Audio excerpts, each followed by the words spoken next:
Oh, here, so let's go over some homework questions first. How's everyone doing? Doing good.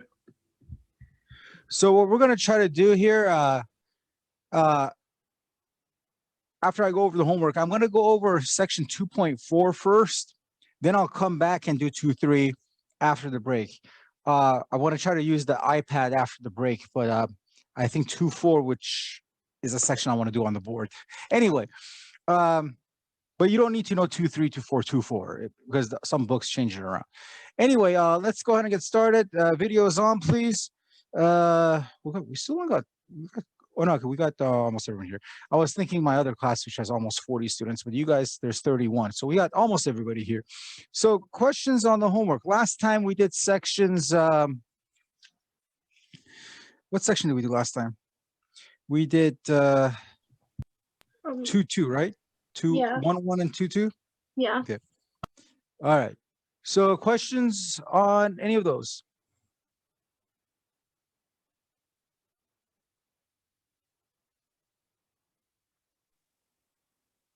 So let's see here. I'll pick one to do for you, just so you're familiarized. Give me a second here. Go to 1.1 here. So 1.1.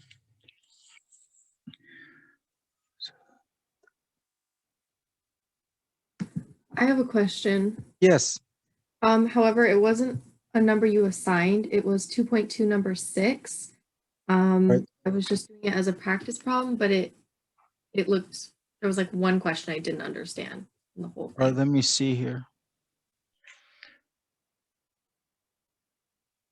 All right, 2.2 number 6. For each function h, for the function h whose graph is given, state the value of each quantity if it exists. So well, that's a multiple part question. Is there a particular part you want me to do, or? I mean, let me just draw the graph and we can answer some of the questions. So it was K and L, because I didn't understand how to answer it since it like gets all squiggly. Okay. So K, okay, so limit as x approaches 5 from the right side, it doesn't get squiggly. So you can say the answer is whatever that number is, 3. Right? Yes. So from the right side, it's not squiggly. So you can say 3. From the left side, you would say does not exist.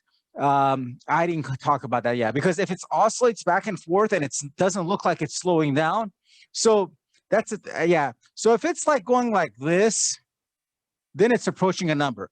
But if it's like this and it's not slowing down, you can't say it's approaching a number. So it's more like this than that. So it would be does not exist from the left side. Okay, thank you. Uh-huh.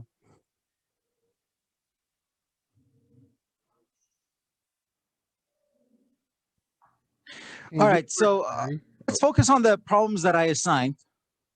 Number 30, is there like a recommended way to get rid of the denominator?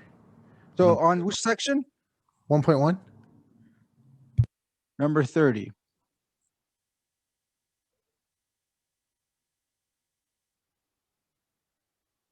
Yeah, let's just do that problem. Yeah, that's gonna be a complex fraction, huh? Okay. F of x equals x plus 3 over x plus 1. And then you got, I'll fix the board in a second. F of x minus f of 1 over x minus 1. All right. This question, right? Yes. Okay, so the question says, evaluate the difference quotient for the given function. All right, so here's my given function. X minus a is just x minus a. F of x, well, that's given to me. I just have to figure out what f of 1 is. So f of 1 is 1 plus 3 over 1 plus 1. So that's 4 over 2, which is 2. So f of 1 is 2. So this is f of x, which is x plus 3 over x plus 1, minus f of 1, which is 2, over x minus 1. Does that make sense so far? Yes. Yeah. Okay, now this is a complex fraction when you have a fraction within a fraction. It's actually not that bad. Okay, it's here's the way I would do it. I would multiply both top and bottom of the main fraction by x plus 1, because that's the only denominator, because this is really 2 over 1, and this is really x minus 1 over 1. So the only denominator out of all three of these fractions is x plus 1 that I got to worry about. So I'm going to multiply top and bottom of the main fraction by x plus 1. Because that way I'm really multiplying by 1. So I'm going to multiply this guy by x plus 1, this guy by x plus 1, and this guy by x plus 1. You remember this trick from Algebra 2? Or maybe not, but it comes back now. Okay, so when you multiply this guy times x plus 3 over x plus 1, do you see how the x plus 1s will cancel out and you'll be just left with an x plus 3? Because the x plus 1s will cancel out. Minus here, 2 times x minus 1, x plus 1, I should say. All over. Here you got x minus 1 times x plus 1. Well, you can go ahead and multiply it out and you get x squared minus 1. Because x minus 1 times x plus 1 is the difference of squares. When you multiply out, it's x squared minus 1. All right. So again, this gives me that. This gives me that. And then this times this gives me that. Now let's distribute the -2 here. So you got x plus 3 minus 2x minus 2 all over x squared minus 1. So let's see here. The x and the minus 2x gives me negative x. The 3 and the minus 2 gives me minus 1 over x squared minus 1. I'm not done yet, but I just want to wait until you catch up. You know what? I probably shouldn't have multiplied out the x minus 1 and the x plus 1. I should have just left it in factor form. You'll see why in the next step.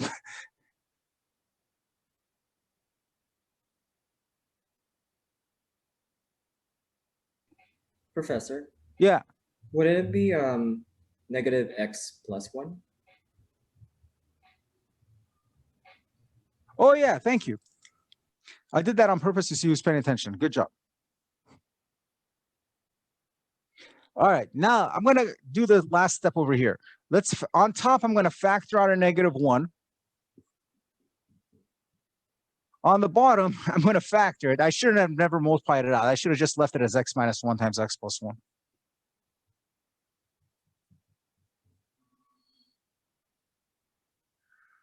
All right, x minus 1s cancel out. So we're left with -1 over x plus 1.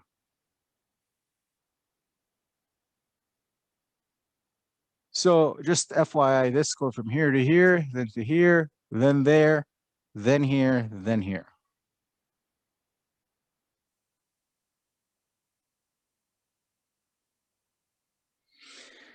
All right.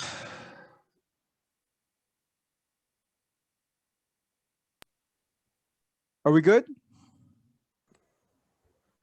Professor, could you go over 19 on 1.1?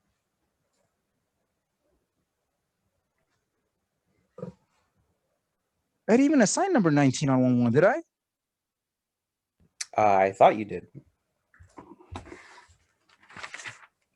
That's No, that's 2.2. 2.2, number 19. Oh, it wasn't 1.1. Never mind. You have the homework sheet, right? You have this paper? No, I don't. I'll look it up on Canvas. Thank you. Yeah, you can download it so you can have the PDF file on your computer at least. So you don't have to go down Canvas each time. Just download the file. Thank you. All right, so let's start the next section. What I'm planning to do, I don't like to go out of order too many times, but this is one day I can because you don't actually have to know 2.3 to do 2.4. I mean, it doesn't really help you. I mean, you do need to know 2.3 for later, but not for 2.4. So we're going to do section 2.4 first before the break. Then we'll start 2.3 after the break, okay? So 2.4, the precise definition of a limit.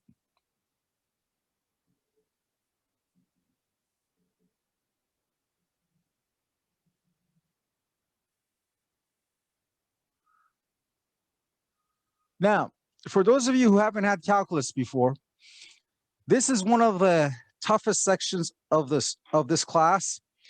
Don't freak out. It's going to seem like a foreign language when I explain this to you. In fact, it will be written partly in a foreign language, Greek. But it's you're not going to understand it the first round I explain it. So don't worry. I didn't understand what was going on the first time I saw this stuff when I was taking Math 151. So just pay attention, pick up as much of it as you can, even if it's like 10% the first time around, that's fine. And I'll explain as I get, you got to give me a chance. So don't expect to understand it the first time. And don't freak out after this section. When we do the other sections, it's not going to be like this. So this is just something we got to cover. So here we go.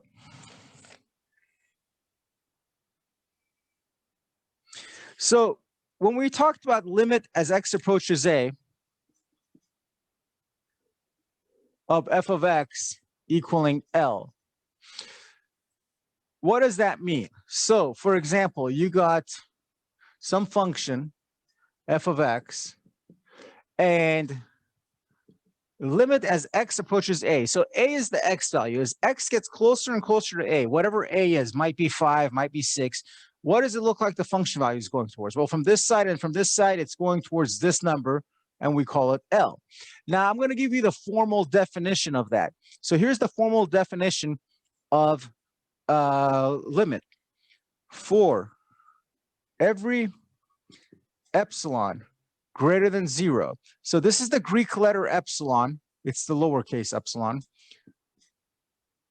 There exists a delta greater than 0. This is the lowercase delta. You're used to seeing the triangle. That's capital delta. Such that if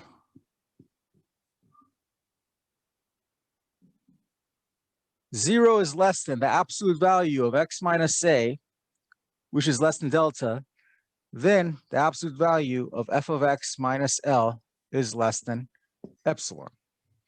So just go ahead and copy this down, then I'll talk a little bit.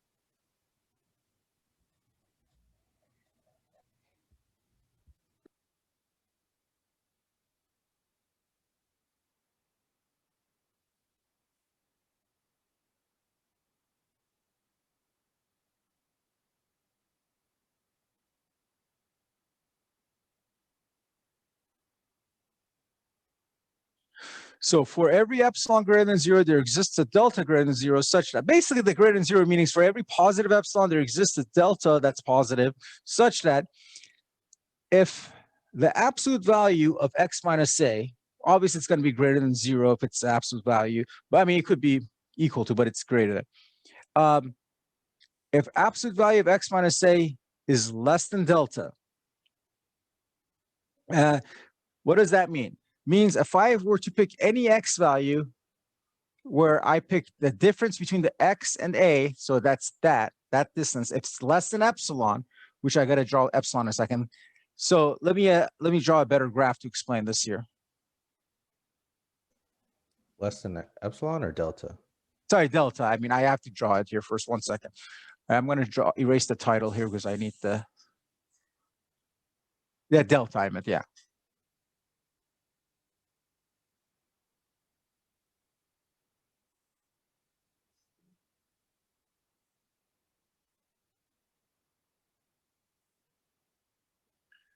All right, so this is the precise definition of limit. Limit as x approaches a of f of x equals L. L is the y value, the answer, and a is the x value.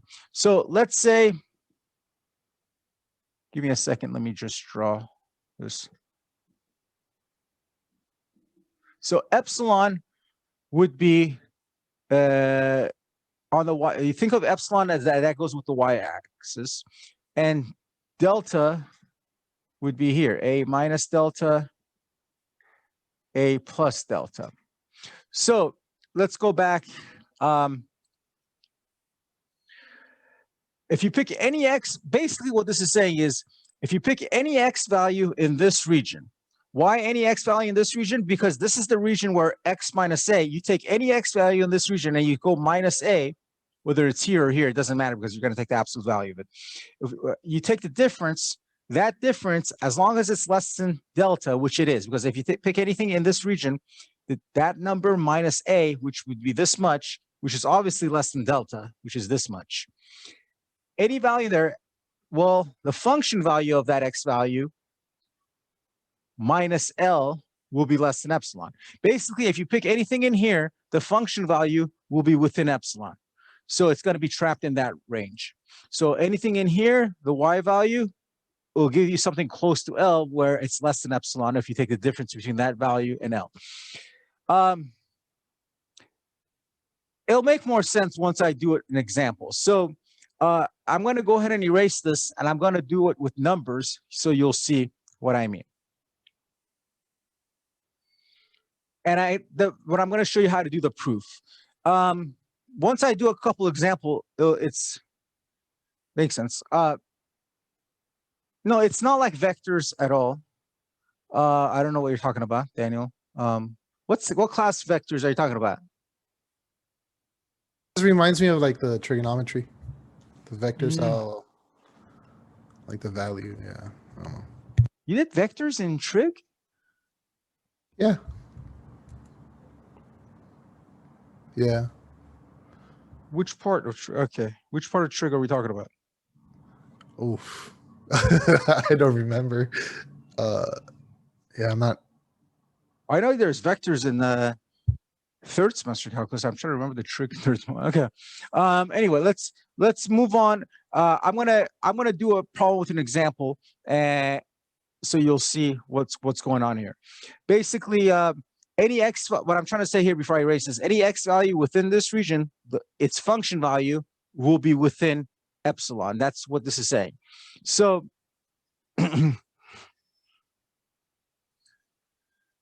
So let's say I want to do this problem. Example, prove limit as x approaches 4 of 1/2 x plus 1 equals 3.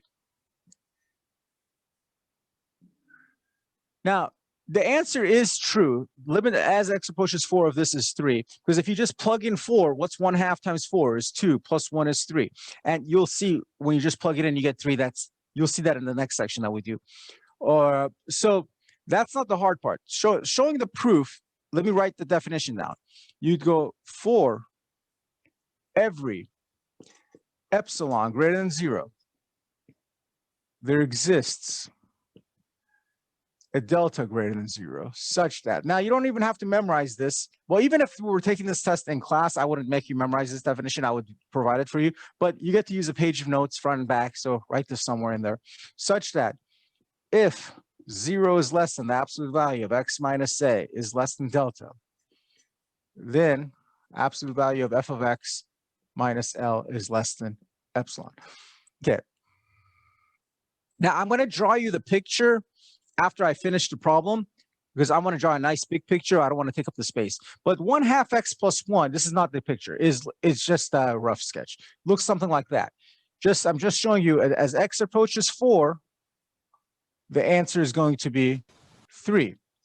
But I'll draw a nice picture after I finish the problem and I'll show you all the epsilon delta stuff. Right now, I want to show you how to do the problem, do the proof. So here's how you do the proof. So instead of the second line, what I would have done is write it with the numbers. But so ignore this line after I write this. So I'm going to write this second line again. If 0 is less than x minus a, but a is 4. So that's your a value, less than delta. Then f of x, well, that's 1/2 x plus 1. Minus L, which is 3, is less than epsilon. So just remember, you kind of got to memorize this at first and learn the mechanics of it. The full understanding of this, you will not have a full understanding of this for a while, which is okay. This is something, it takes time. If you're a math major, you'll go to upper division math and you'll finally get it. So basically, you don't need to write the second line that I wrote. I just did it so I can show you. Just remember that that's your A value. So it's 4. That's your f of x. And your L is the answer, 3. So it reads as, for every epsilon greater than 0, there exists a delta greater than 0 such that if this, then implies that. Now, here's how you do the proof. So I'm going to put underneath this line how I would approach this problem. I would start with the then part, the f of x minus L part. Write this out.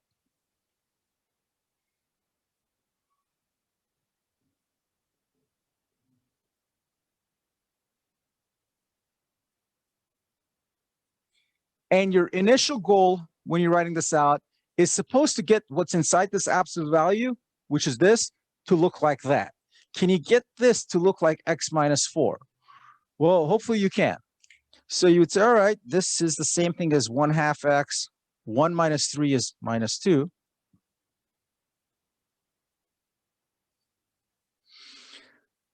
Factor out a 1/2. It doesn't usually you would factor out a whole number, but in this case, you're factoring out a 1/2 because you're just trying to get this, what's inside the absolute value, to look like that.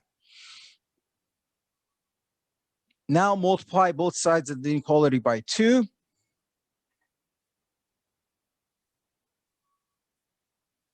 And once you get the left side to look exactly like that, we're ready to start the proof. This is all preliminary work.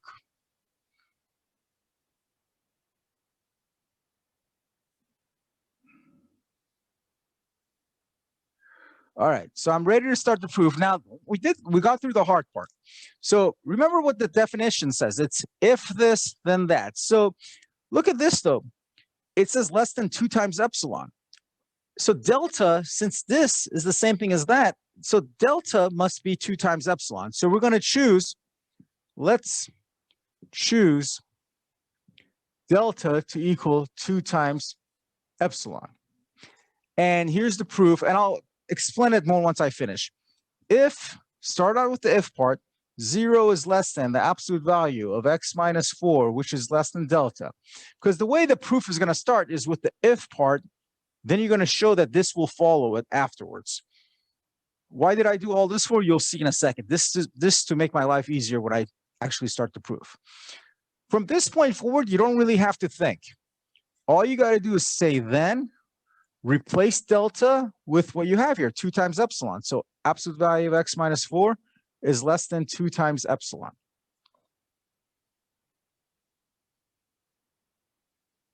Now, what do you do next? Well, you're at this point.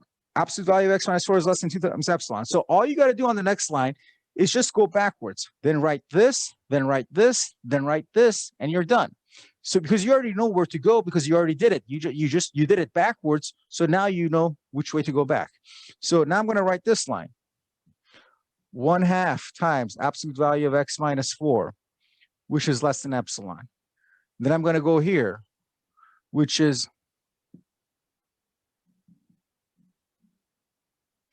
that. Then I'm going to go here.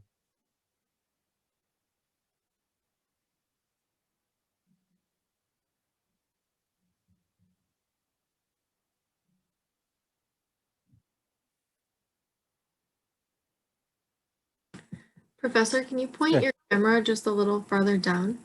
Yeah. Thank you.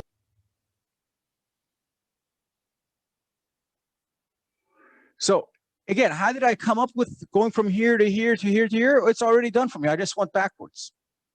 Why did I do that? Because I know I want to end up here, and this gives me the pathway. So basically, this is supposed to be the word then. I know miswrote it. So remember the definition says, if this, then this should follow. Did I show that? Well, yeah, if this, and if we choose delta to equal 2 times epsilon, that will do the work for us. Then that's equal to that, which is implies that, which is implies that. Therefore, we proved it. So then you can just say at the end, therefore,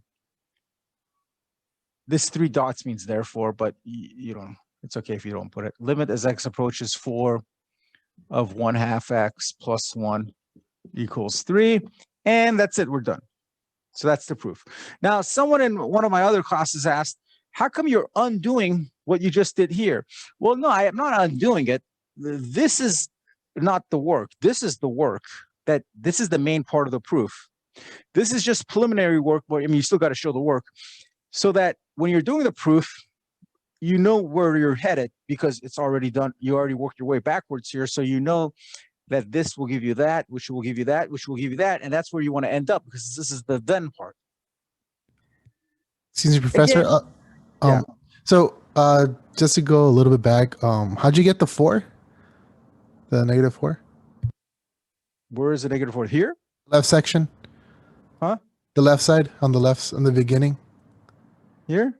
Up. Here? Yeah. How'd you end up with that? Oh, so I factored out the 1/2. This is a little tough because when you take out the 1/2, everything has got to double because if you distribute the 1/2, what happens? You get 1/2 x minus 2, right? 1/2 times -4 is -2. So when you take out the 1/2, it becomes a -4.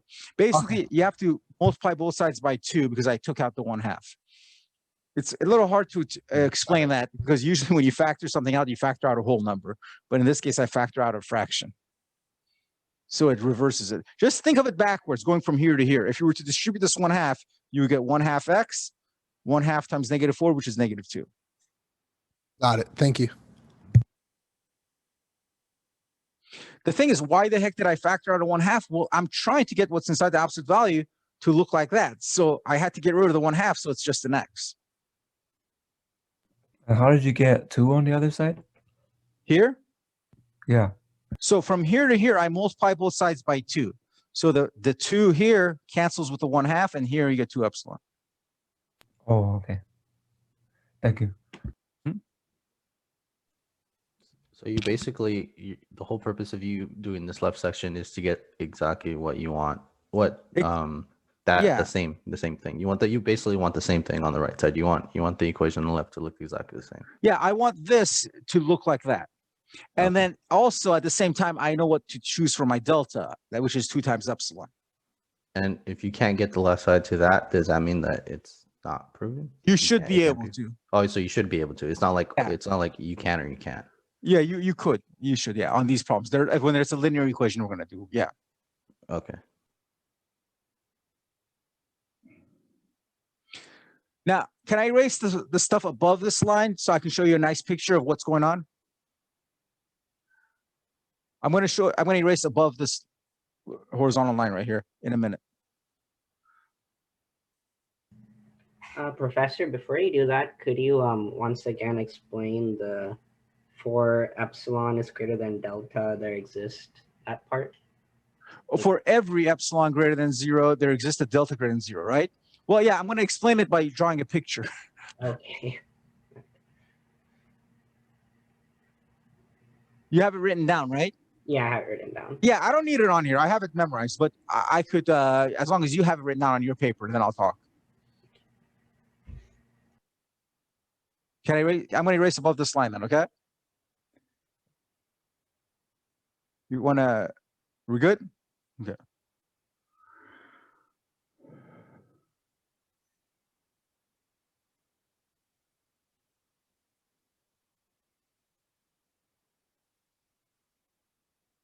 And we're going to do one more example after this, so don't worry.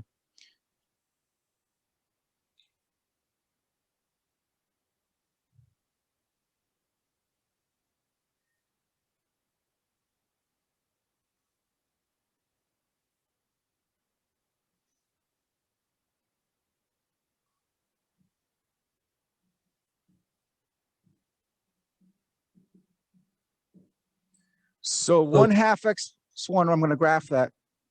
Someone say something? Sorry, so we're graphing our answer, correct? The answer that we Well, just got. graphing the 1/2 x plus 1. Sorry. Now I'm just trying to explain something. I haven't. We're not doing anything right now. Up 1 over 2. Up 1 over 2.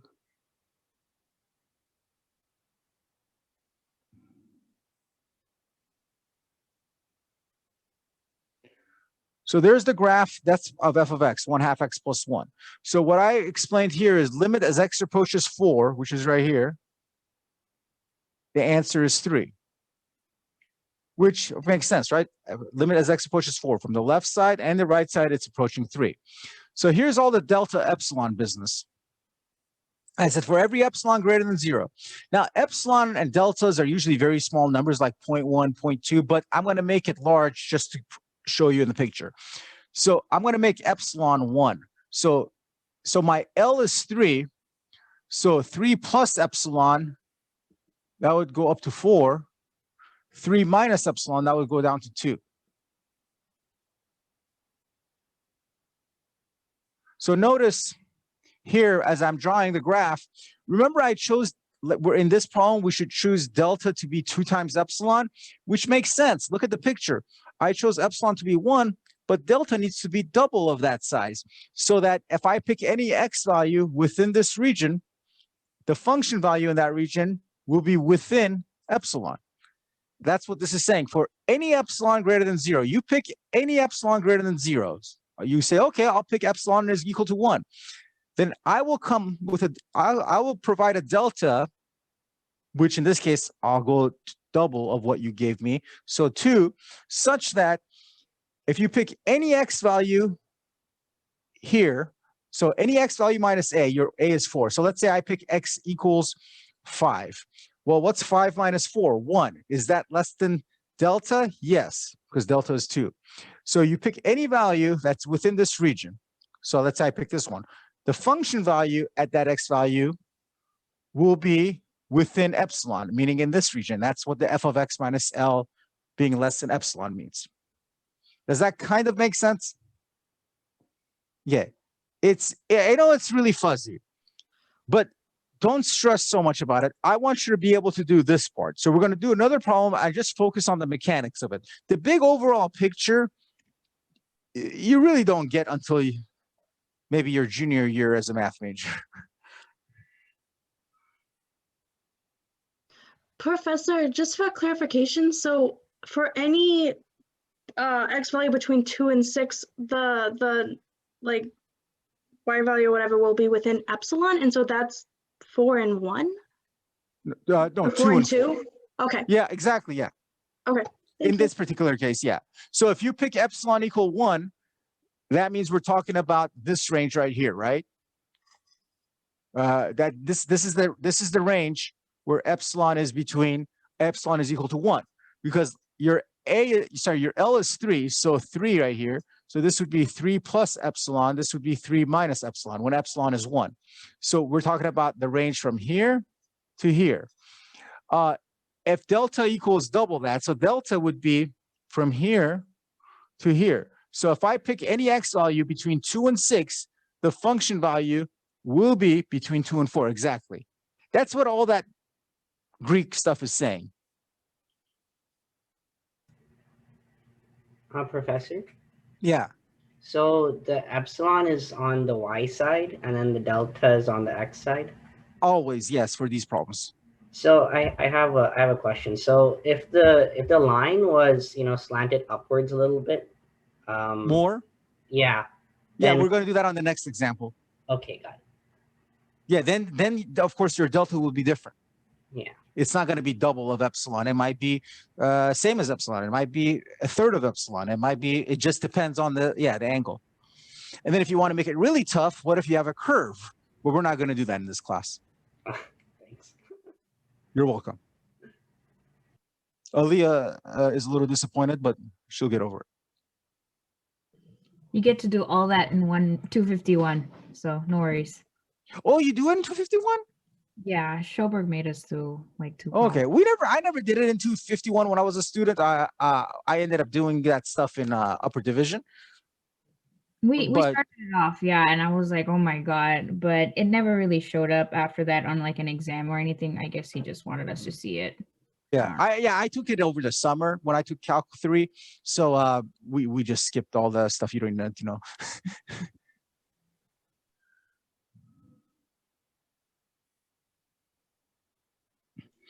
All right. All right. So I'm going to erase the board. We're going to do the next example. Again, the big overall picture is don't stress. I just want you to be able to do the busy work part of it. The Sorry, algebra. Professor, I just quick question. What delta is the S looking shape, and epsilon's Yeah. like E, right? This is delta. Okay. And this is epsilon. It's easy to remember because epsilon starts with an E. Got it. Thank you so much. Sorry.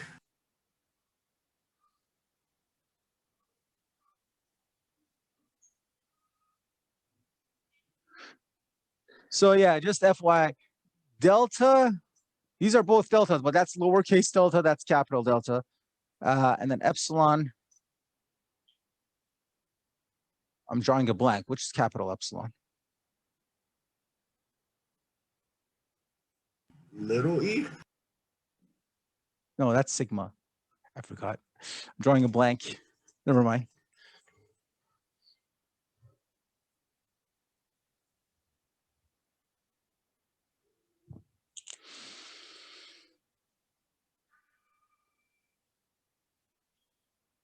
All right, let's do this.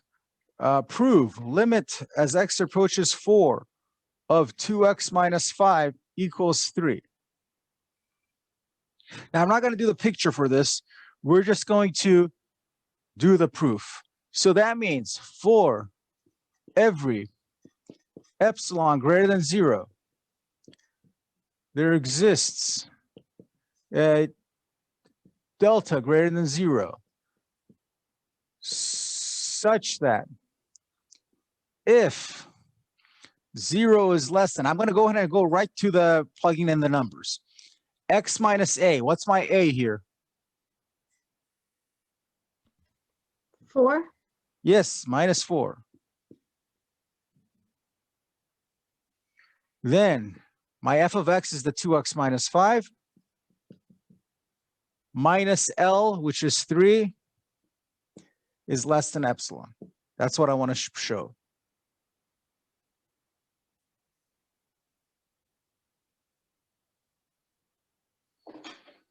Now, if you guys can go ahead and try to do this proof. Do the best you can. I'll do it in a couple of minutes. So I'll give you a hint.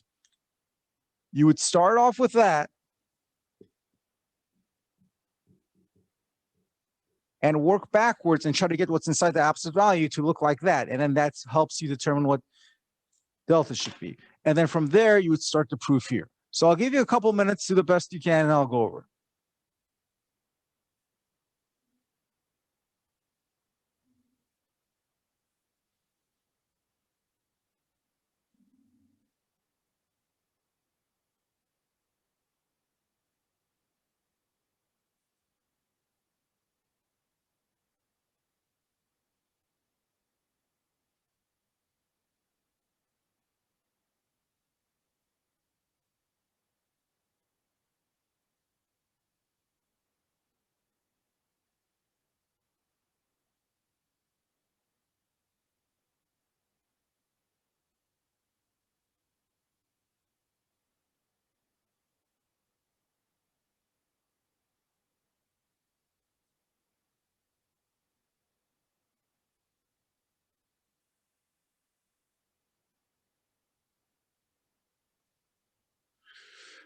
By the way, the student information sheet, some of you did it, some of you have not. It's due tonight.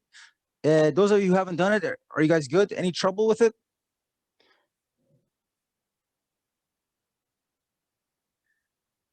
Those of you who have trouble, Damaris volunteered and she will help you stay after class.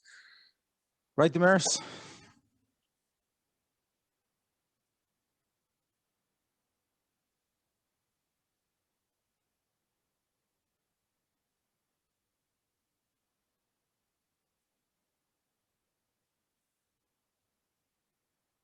Or Madison. Madison will help too. I'm just kidding. Madison was caught off guard. What? I'm doing a problem.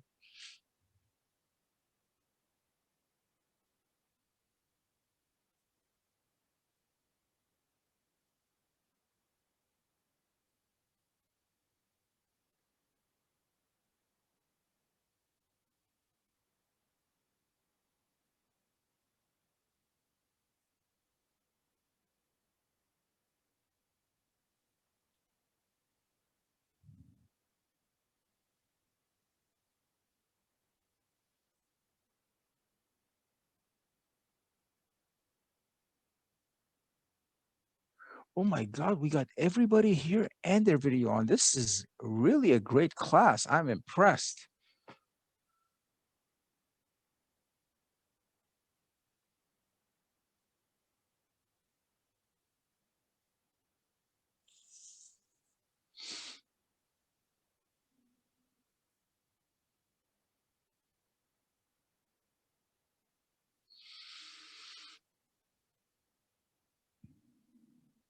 All right, so let me start doing this here. So we got the -5 minus 3, which gives me -8. Again, I'm trying to get this to look like an x minus 4, so I'm going to factor out the 2. When you factor it out, it's technically absolute value of 2, but then absolute value of 2 is 2, so I just went ahead and wrote it 2. Divide both sides by 2. So I got this left side to look like that, so therefore I can start the proof. We're going to choose delta to equal epsilon over 2. Did you guys get that far? All right, so here's the proof, starting of the proof now. If 0 is less than absolute value of x minus 4, which is less than delta, then, well, what do I write next? Well, what is delta equal to? Epsilon over 2. So you just write absolute value of x minus 4 is less than epsilon over 2. Now where do I go? Because I want to end up here. How do I end up there? Well, it's already done for you. You go from here to here to here to here. You don't have to write every single line. So then you go 2x minus 8, which is less than epsilon. So I multiply both sides by 2, which implies absolute value of 2x minus 5 minus 3 is less than epsilon. So therefore, we show that if you start with this, this follows, then this, then this. So I showed that if you have this, then this follows, f delta equals epsilon over 2. And then therefore, we proved limit as x approaches 4 of 2x minus 5 equals 3.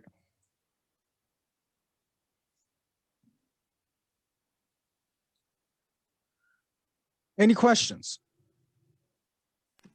I'm sorry, what do those 3 little dots mean again? Oh, it just means therefore. You don't have to. It just means therefore. Okay, thank you. I have a In your, question. Go ahead. When we're ready, you can go ahead. All right, just Omar, go ahead. When we're writing out the proof, do we have to write it in that same format, if then, and then show our Well, work? what's an alternative way to write it? I was just for my answer, I was just kind of writing out the steps like without the if and then. Well, you can write if and then put an arrow here, arrow here, arrow here. That's fine. You can write an arrow instead of then. Okay. Yeah.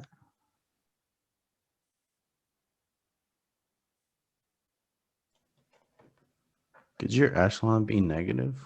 Or does it always No, positive? because look at the definition. Epsilon is greater than 0. There Oh, exists a okay. delta and delta. Epsilon and delta are going to be greater than 0. So is there, would there ever be a situation where the statement doesn't equal what you're getting?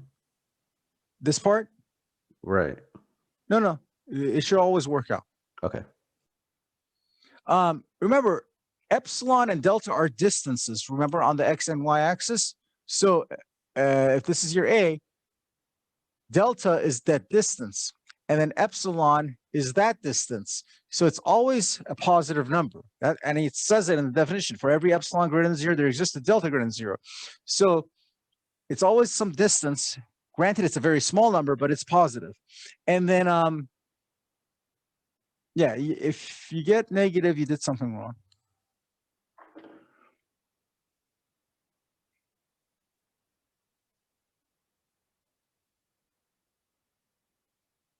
All right, so okay, so moving on. And so for now, this is not going to be on this Thursday's quiz, but so you have some time to learn this. But really, just focus on the procedure here, and and then check it for the. There's only a few problems I assigned from this section, which is 2.4, and then we'll review it as well before the exam time. So now we're still going to start 2.3. So for 2.3, we'll take a break and then we'll start section 2.3. Okay. Yeah. How long is a break? Oh, let's go with 10 minutes. We'll start at 4:12. I'm going to get on the iPad. So I'm going to, I might cut my video out for a couple minutes, but right now I'm on break.